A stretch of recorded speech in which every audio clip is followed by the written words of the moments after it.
just to prime you for what we're going to do, and I'm touching on some work that's published, that's gone through peer review. The second one here is much newer work and not fully analysed as yet. I'm going to talk about the implicit learning, unconscious learning of an artificial grammar. I'm going to touch on, as I say, some new data that we're collecting with expert dancers and memory for contemporary dance. And then I'll finish off with something a bit lighter, which is not contemporary dance at all. It's quite a banal dance pop routine, but it's important, I think, because of some of the applications of concepts of entrainment and rhythm and timing. So that's the structure of the talk for the next half day or so. And I'll certainly leave time for questions. If you want clarification or questions along the way, just let me know. So let's start with this notion of an implicit learning process of an artificial grammar.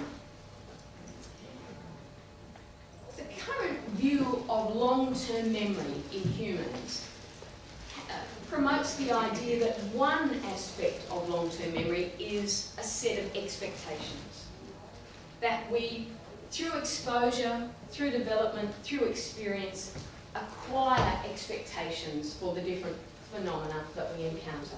That phenomena can be spoken language, it can be music, it can be faces, it can be contemporary dance. And I talk about music here because, as I say, that is my background, and there are decades of research now on music cognition. And again, it's an interesting parallel with dance, although it has some differences too. But we know from that research that there are two kinds of expectations. What we can call schematic expectations, so like general knowledge, if you like, for some kind of category. So I hear some music and I recognise it, I recognise it. I know from my knowledge, from my long-term memory, that, oh, that's classical music. It's, I think, by Strauss, it's a waltz. So I have schematic knowledge because I've been exposed to a whole lot of classical music. The other kinds of expectations are veridical expectations, meaning that I have expectations for a particular piece. So not only do I know that that's classical, and it's by Strauss, and it's a waltz, but I know it's the Blue Danube. Right, so this is one idea of long-term memory. And in the early work that I was doing with Shirley McKechnie and also Sue Healy, I had the opportunity to see dance performances over and over. The same artwork over and over. Just like most of us hear a whole lot of Western tonal music over and over. And I realised I was acquiring expectation about Sue Healy's work or whatever work I was watching because of this repetition. And I wanted to see if we could demonstrate that there is this kind of learning of the structure of a contemporary dance work in novice observers. Because it seemed to be a conundrum to me that dance is universal, yet there are all these projects trying to develop audiences. Why won't audiences come to contemporary dance if it's universal? And one of the ideas here was that it's not like Western tonal music that we're bombarded with in advertising and movies and everywhere. Most of us, you're the exception, but most of us, like me, see a dance work once. So I'm not going to get many expectations for seeing something once, whereas we've probably all heard the Blue Danube many times. Okay, so this is a very basic question, and I'm going to, do a very scientific take on this, just to warm up to the science. So it is reduced, but it's just seeing if we can get some evidence of this notion of the development of expectations in novice observers observing movement material.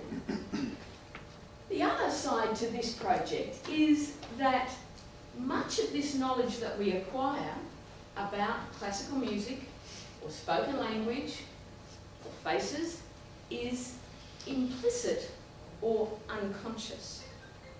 Right? Children acquire the spoken language of the environment to which they're exposed, and they don't need formal training. It's mere exposure. It's a remarkable process. It happens very early on in life, over a couple of years. It's different to reading. Reading is a very explicit kind of a process of instruction, but spoken language is incidental, implicit. And we have a whole lot of knowledge about language that we probably can't even articulate because it is unconscious.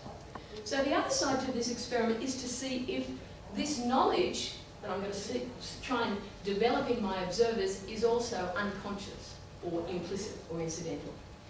And in psychology we do this by using artificial grammars. So implicit learning is learning about the structure of an environment, as I said, without any intention to do so. It's just through mere exposure. And in our experiments we present people with an artificial kind of grammar, lots of exposure to that grammar, usually letter strings, okay, very interesting for the participant. It's generated by a grammar, and then we test them with new exemplars of that grammar and see if the observers are better than chance at saying, yes, that's a grammatical letter string.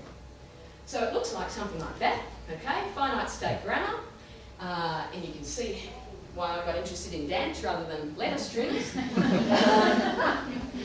So here's some grammatical sequences. TSXS is a grammatical sequence. It follows the grammar.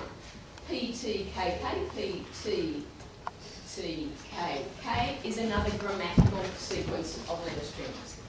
And in the exposure phase, we have lots of these fascinating strings presented to our participants, and then we test them with grammatical strings. So PXS I don't think is grammatical. Okay, it doesn't follow the order of the transitions. PTKK is grammatical. So when I'm presented with that one, I'd say, yes, it's grammatical. And they're just seeing these letter strings.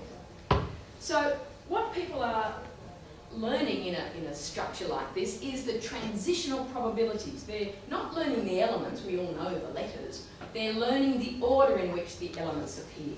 There are grammatical or rules that are upheld in certain strings, and in others the rule is violated. And that's one theory of how we acquire knowledge of spoken language. I'm going to see if it works with contemporary dance. So it's a very simple experiment in that I'm going to have half my participants exposed to that grammar. So lots of sequences, not of letter strings, but of human movement that is sequenced according to that grammar.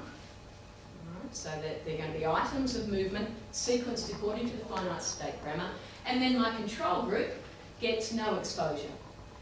And we're going to look at how accurate people are in a test phase at recognising new exemplars that are also grammatical, things that uphold those rules of the grammar.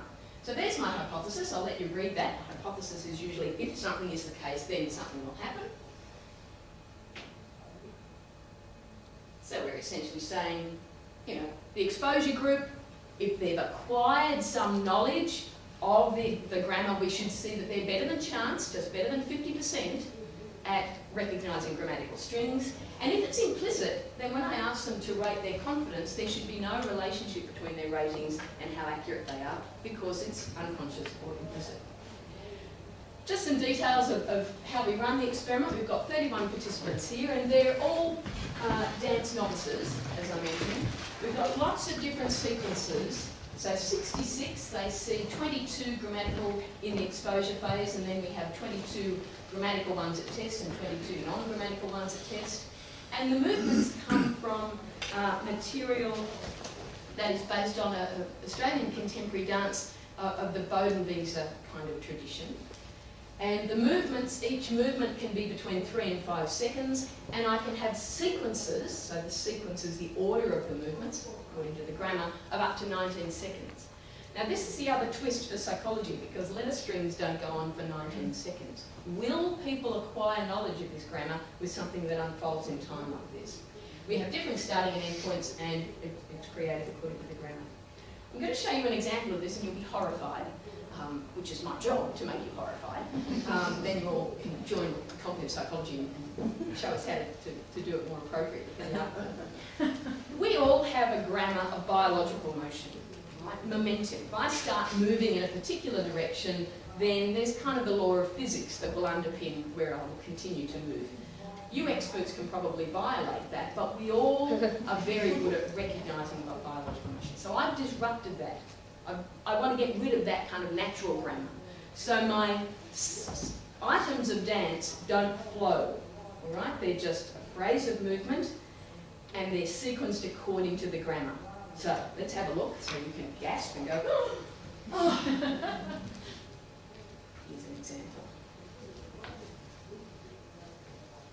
One one movement. So it's not the item they have to remember, it's the order in which the items occur.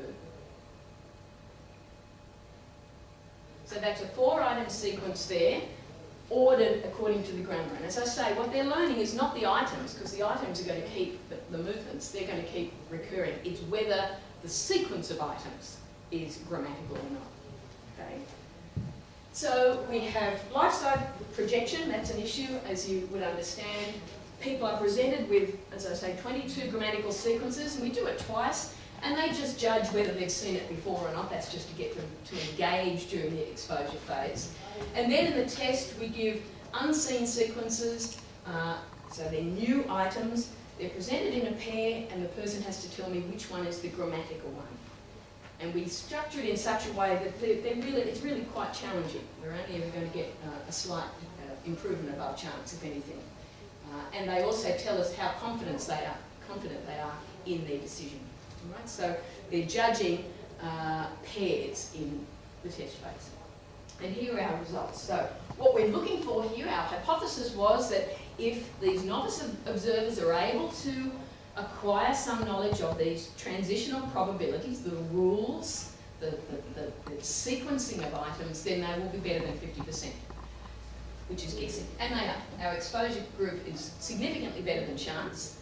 And this is in keeping with all the research on unconscious learning. We're not going to get 90%. These are very subtle things. And this has happened in an experiment, okay?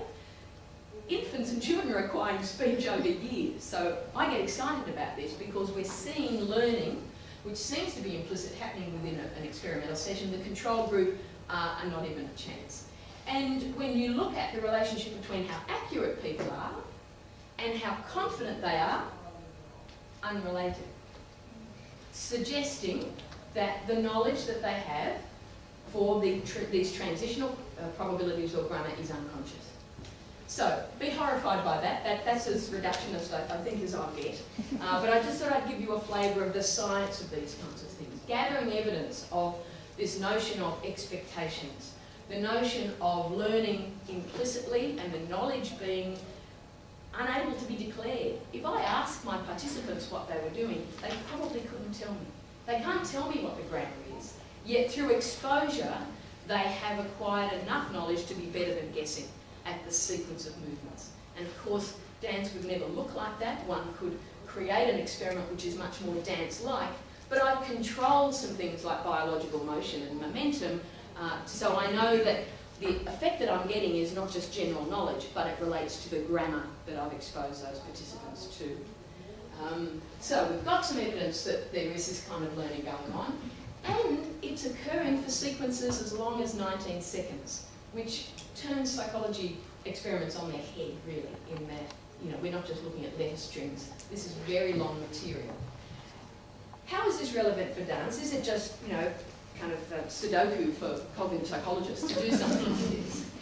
Is it relevant? Well, Zions coined the term or the phrase years ago, familiarity breeds contempt. And this is what's really going on here. And this is, I guess, what was going on for me as I was observing Sue Healy's work or on a number of occasions. With the repetition of structure, there is the development of expectations in our observer. The development of expectations is knowledge. That material starts to become familiar. Familiar things are liked. Familiarity and preference, we know, are very well liked. Of course, it's the basis for advertising, as you would well know as well. Now, choreographers and artists do this naturally. They don't need a boffin telling them how to do it. But I guess what I'm demonstrating here is the science of this. That, with exposure to a particular work or to a series of works, one develops expectations for those works. And familiarity, as I say, breeds contempt. Any questions about that one? Leave now.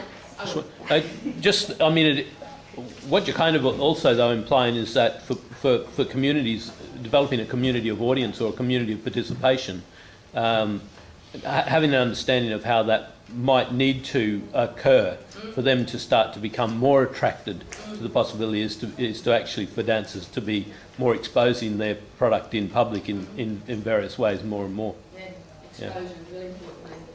You're exactly right. Thanks for that observation. I think that's very much the case.